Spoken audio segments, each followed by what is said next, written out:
राजकीय jubilee inter college Gorakhpur से मैं डॉक्टर विनाशपति तिवारी, प्रवक्ता गणित, माध्यमिक शिक्षा विभाग उत्तर प्रदेश के इस ऑनलाइन शिक्षण कार्यक्रम में बच्चों एक बार पुनः आपका स्वागत है। आज हम लोग कक्षा 11 विषय गणित के अध्याय 10 सरल रेखाएं अर्थात स्ट्रेट लाइंस के तीसरे भाग का अध्ययन करने जा रहे हैं। बच्चों, पिछले भाग में हम लोगों ने जिन मुख्य चीज़ों को पढ़ा था उसको एक बार हम दोहरा लेते हैं। सबसे पहला चीज़ हम लोगों ने पढ़ा था, दो रेखाएं परस्पर समांतर होंगी यदि और केवल यदि। हमने कहा था कि दो रेखाएं कब समांतर होंगी, कंडीशन क्या होगी, तो आपको याद होना चाहिए। क्या बताया गया था? m1 बराबर m2, अर्थात दो रेखाएं यदि समांतर होंगी तो m1 बराबर m2 होगा और m1 बराबर m2 होगा तो दोनों रेखाएं आपस में समांतर होंगी। जहां m1 और m2 क्या था, उन दोनों रेखाओं की प्रवणताएं थी। उसके बाद क्या देखा गया था, दो रेखाएं परस्पर लंबवत यानी परपेंडिकुलर होंगी यदि और केवल यदि। क्या कंडीशन था? m1 इंटू m2 बराबर -1। यहाँ भी हम लोगों ने सीखा था क्या कि यदि दो रेखाएं परस्पर लंबवत होंगी तो m1 इंटू m2 का मान -1 होगा, और उल्टा क्या कहा था कि अगर m1 इंटू m2 का मान -1 है तो दोनों रेखाएं आपस में लंबवत होंगी। उसके बाद एक कंडीशन और था, दो रेखाओं के बीच का कोण, एंगल बिटवीन टू लाइन्स। याद करिए, दो रेखाएं दी गई थी, उनके बीच का कोण थीटा था। एक की प्रवणता m1 था, दूसरे की प्रवणता m2 था। तो हम लोगों ने फार्मूला डिराइव किया था क्या कि tan थीटा बराबर मॉड m1 माइनस m2 अपान 1 प्लस m1 m2। अब हम लोग इसके आगे देखते हैं।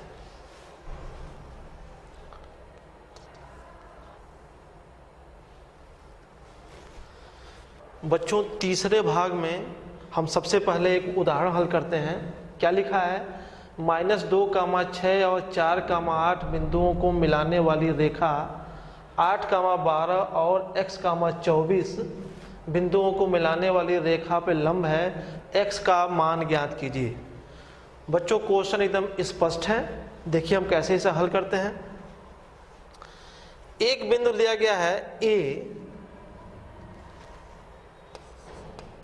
निर्देशांक क्या है? -2, 6। दूसरा बिंदु दिया गया है क्या? B, निर्देशांक कितना है? 4, 8। इसके बाद एक तीसरा बिंदु दिया गया है C, क्या है? 8, 12 और एक चौथा बिंदु दिया गया है D, कितना? x, 24। कहा जा रहा है कि बिंदु A और B को मिलाने वाली रेखा यानी रेखा AB, बिंदु C और D को मिलाने वाली रेखा यानी रेखा CD आपस में लंबवत है, मतलब इनके बीच का कोण है 90 डिग्री। तो आपसे पूछा जा रहा है कि x का मान ज्ञात कीजिए। रेखा AB की प्रवणता को हम लोग m1 कह देते हैं और रेखा CD की प्रवणता को हम लोग m2 कह देते हैं, और m1 और m2 निकालते हैं। तो मैं यहाँ लिख रहा हूँ, रेखा AB की प्रवणता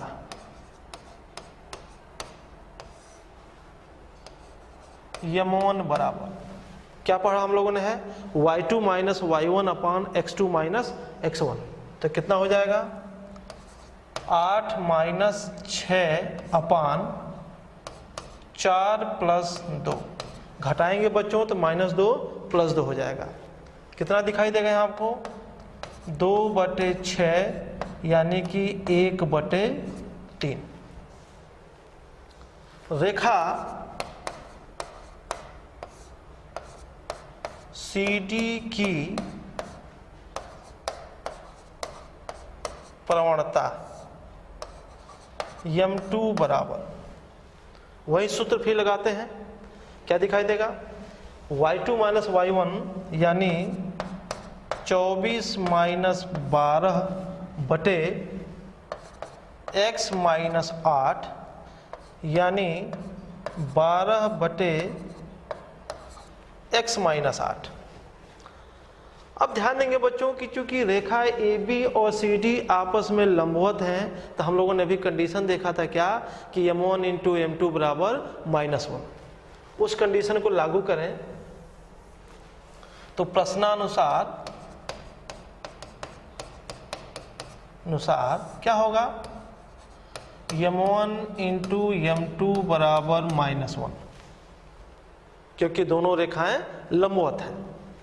तो क्या दिखाई देगा, m1 का मान कितना है 1/3, m2 का मान कितना है 12 बटे x माइनस 8 बराबर -1। ये 3 चौके 12 हो जाएगा, तो क्या दिखाई देगा 4 बटे x माइनस 8 बराबर -1। x माइनस 8 को हम राइट साइड में ट्रांसफर कर देते हैं, तो क्या दिखाई देगा 4 बराबर -x प्लस 8 यानी x कितना हो जाएगा, x का मान हो जाएगा 4। तो बच्चों इस प्रकार से इस प्रश्न का उत्तर आया x बराबर 4।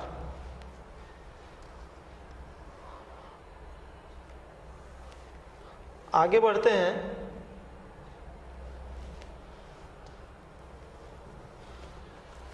बच्चों अब अगली चीज आपके सामने है, 3 बिंदुओं की संरेखता यानी कोलिनियरिटी ऑफ 3 पॉइंट्स। इसका मतलब हुआ हम 3 बिंदुओं की बात कर रहे हैं जो कि एक ही रेखा पर हो। सपोज करिए कि एक बिंदु है A, एक बिंदु है B और एक बिंदु है C। हम अपनी सुविधा के लिए इन तीनों बिंदुओं को पहले चतुर्थांश में दिखा देते हैं, लेकिन ये तीनों बिंदु किसी भी चतुर्थांश में हो सकते हैं। अब सोचिए अगर A, B, C एक ही रेखा पर हैं तो क्या होगा, रेखा AB जितना x अक्ष से कोण बनाएगा उतना ही कोण रेखा BC भी बनाएगा। और इसका अर्थ क्या हुआ, जो AB की प्रवणता होगी वही BC की प्रवणता हो जाएगी। तो हम एक कह सकते हैं क्या कि 3 बिंदु A, B और C संरेख होंगे यदि और केवल यदि AB की प्रवणता बराबर BC की प्रवणता। बच्चों एक चीज में लिखा है यदि और केवल यदि, इस लाइन से आप लोग परिचित हो चुके हैं।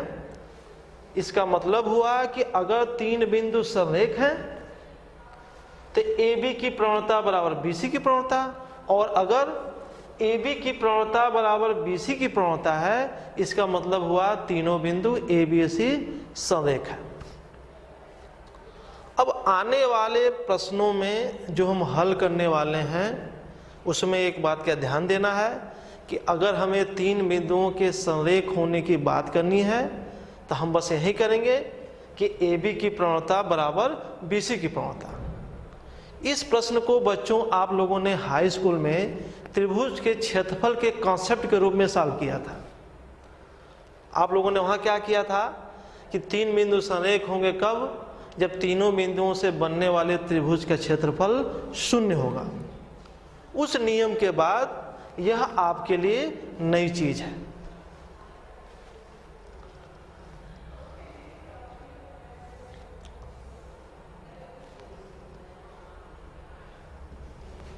एक उदाहरण लेते हैं, x का मान ज्ञात कीजिए जिसके लिए बिंदु x, -1, बिंदु 2, 1 और 4, 5 संरेख हैं। अगर आप इस समय क्लास 10th में होते तो इन तीनों बिंदुओं से बनने वाले त्रिभुज के क्षेत्रफल निकाल देते हैं, उसको शून्य कर देते हैं और आपको x का मान प्राप्त हो जाता। लेकिन अभी हम लोगों ने पढ़ा क्या कि तीन बिंदु संरेख हैं, तो AB की प्रवणता बराबर BC की प्रवणता। तो हम लोग इस प्रश्न का उत्तर प्रवणता के रूप में निकालेंगे या प्रवणता के मदद से निकालेंगे। देखिए कैसे। एक बिंदु है A, कितना है x, -1। दूसरा बिंदु है B, कितना 2, 1। और तीसरा बिंदु है C, कितना 4, 5। तो हम पहले AB और BC की प्रवणता निकालने जा रहे हैं। AB की प्रवणता कितना होगा? y2 - y1 अपान x2 - x1। 1 + 1, 1 में से -1 घटाएंगे +1 हो जाएगा, अपान 2 - x, यानी 2/2 - x। हम BC की प्रवणता निकालते हैं। BC की प्रवणता y2 - y1 अपान x2 - x1 कितना होगा?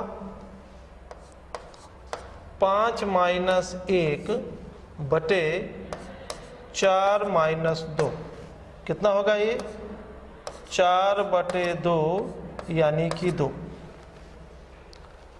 अब चूंकि ABC संरेख है तो हमने अभी कंडीशन पढ़ा क्या?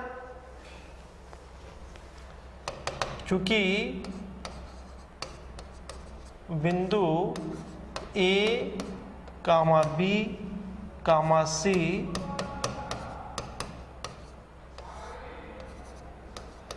संरेख है तो क्या होगा? दिस इम्प्लाई AB की प्रवणता बराबर BC की प्रवणता। दोनों का मान भरते हैं। AB की प्रवणता कितना है? 2/2 - x। BC की प्रवणता कितना है? BC की प्रवणता है 2, 2 से 2 कैंसिल हो जाएगा तो कितना होगा? 1 बराबर 2 - x, यानी x बराबर 1। तो बच्चों इस प्रश्न का उत्तर हुआ कितना? x बराबर 1।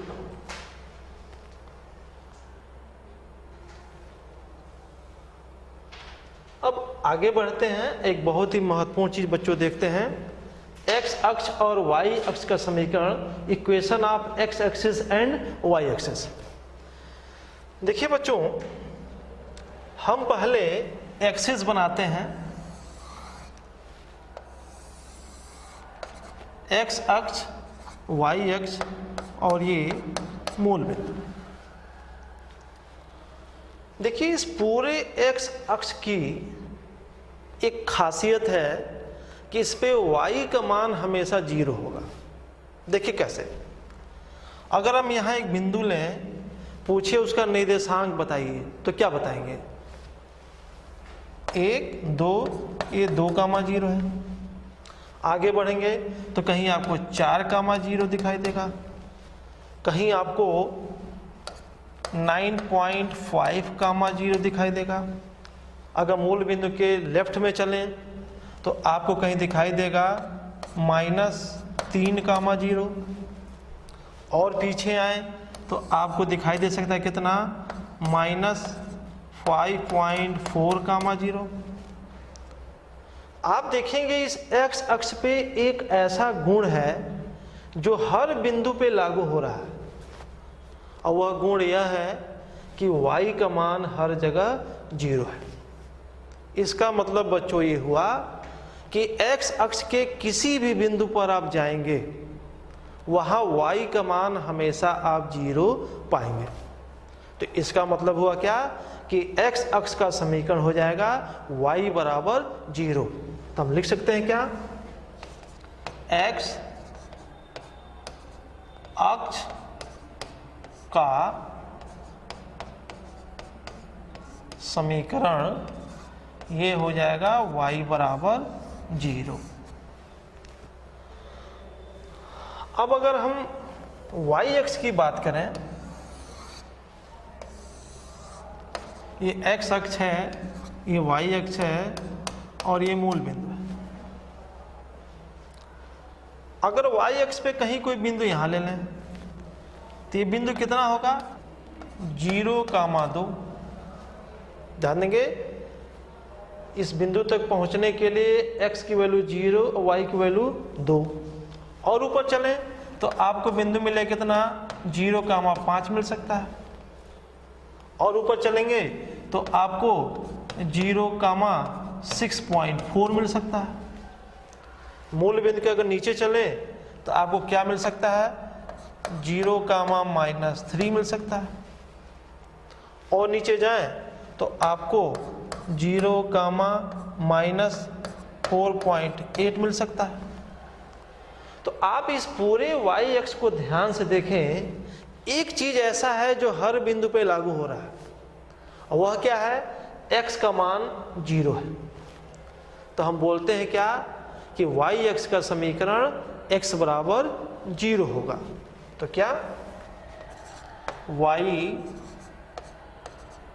अक्ष का समीकरण x बराबर 0। बच्चों इसे ठीक से याद कर लीजिएगा।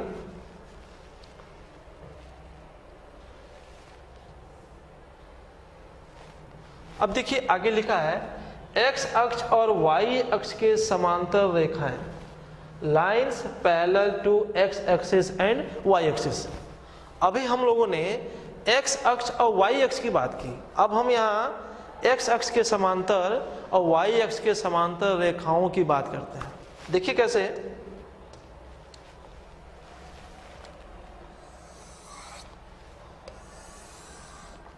ये x अक्ष, ये y अक्ष और ये मूल बिंदु।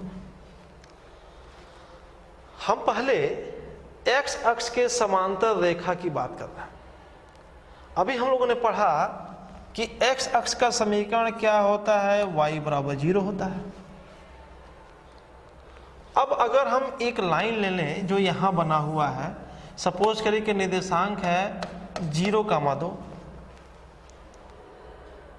यह रेखा x अक्ष के समांतर है। तो अगर ये बिंदु y अक्ष पे 0,2 है, तो आप अगर यहां जाएंगे तो हो सकता है कि आपको 3,2 मिल जाए। आप और आगे बढ़ेंगे तो आपको 6,2 मिल सकता है। अगर y अक्ष के लेफ्ट में आए तो क्या मिल सकता है आपको, -3,2। तो बच्चों आप अगर इस लाइन को ध्यान से देखें तो x का मान तो बदल रहा है, लेकिन y का मान हर जगह 2 दिखाई दे रहा है। तो हम इस रेखा का समीकरण क्या ले सकते हैं, y बराबर 2। आप और ऊपर चलें तो आपको दिख सकता है y बराबर 7। अगर हम x अक्ष के नीचे जाएं तो आपको दिखाई देगा कहीं क्या, y बराबर -2। और नीचे जाएं तो आपको दिखाई दे सकता है क्या, y बराबर -5। तो एक बात आप समझ गए कि इस रेखा का समीकरण है y बराबर 7, इस रेखा का समीकरण है y बराबर 2, इस रेखा का समीकरण है y बराबर 0, जो कि x अक्ष का समीकरण हुआ। इस रेखा का समीकरण हुआ y बराबर -2, और इस रेखा का समीकरण कितना हुआ, y बराबर -5। तो हम एक कह सकते हैं क्या, x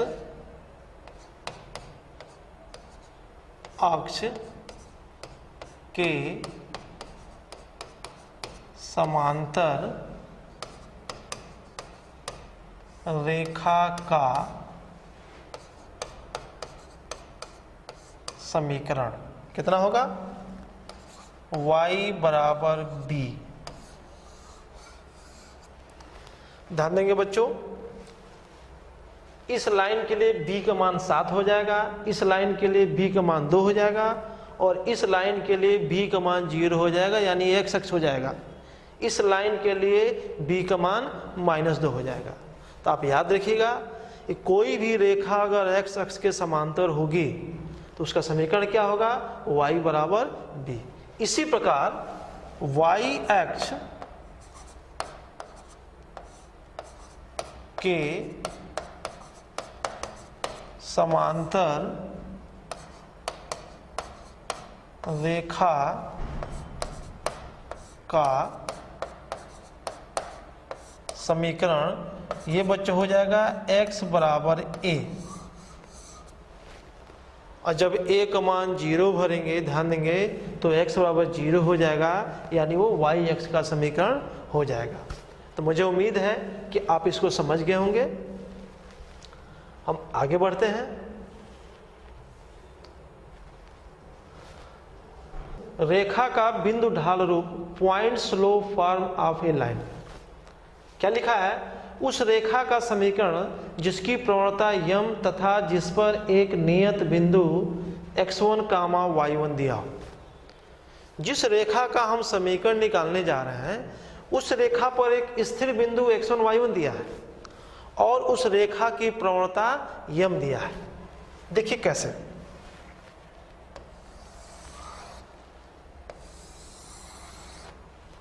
ये x अक्ष, ये y अक्ष और ये मूल बिंदु। सपोज करिए कि यह रेखा है, इस रेखा पर एक स्थिर बिंदु दिया गया है a, x1, y1। अब इस रेखा की प्रवणता यम दिया है, मतलब यह रेखा x अक्ष से जो कोण बना रही है थीटा, उस थीटा का जब आप tan ले रहे हैं तो यम बराबर लिखा है tan थीटा।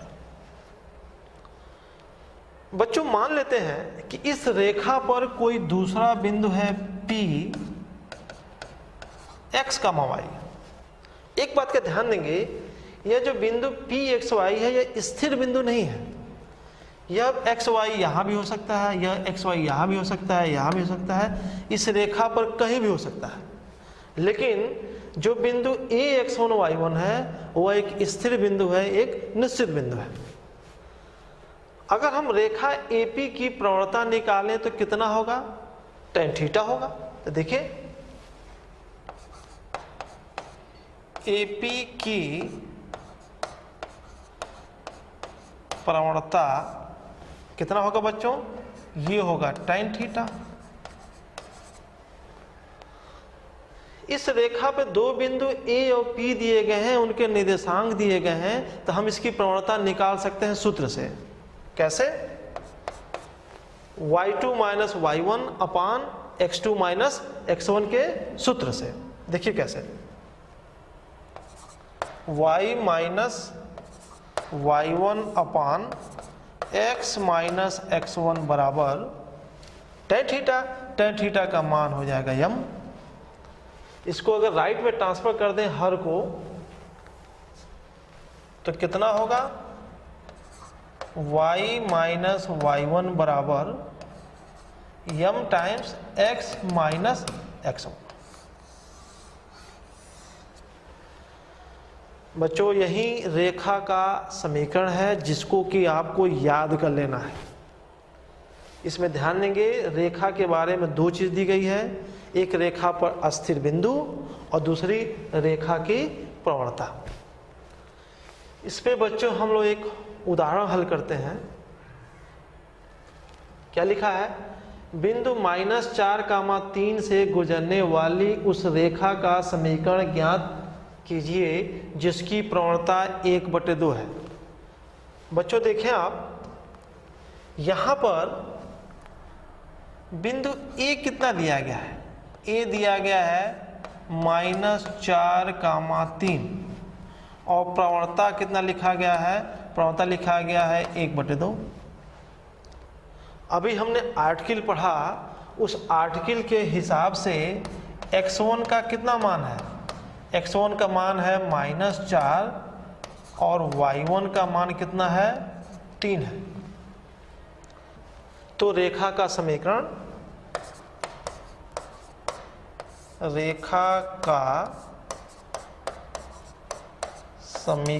क्या होगा? y माइनस y1 बराबर यम गुणे x माइनस x1। सबका मान भरते हैं, देखिए कैसे। y माइनस y1 का मान है 3, यम का मान है 1/2 x और x1 का मान है -4, माइनस रखेंगे तो प्लस हो जाएगा, यहाँ हो जाएगा +4। इस 2 को हम राइट में ट्रांसफर करते हैं तो कितना होगा? 2y माइनस 6 बराबर x धन 4। सबको एक तरफ कर लेते हैं तो कितना हो जाएगा? x माइनस 2y धन 10 बराबर 0। यही उस रेखा का समीकरण है जिस रेखा को प्रश्न में पूछा गया है।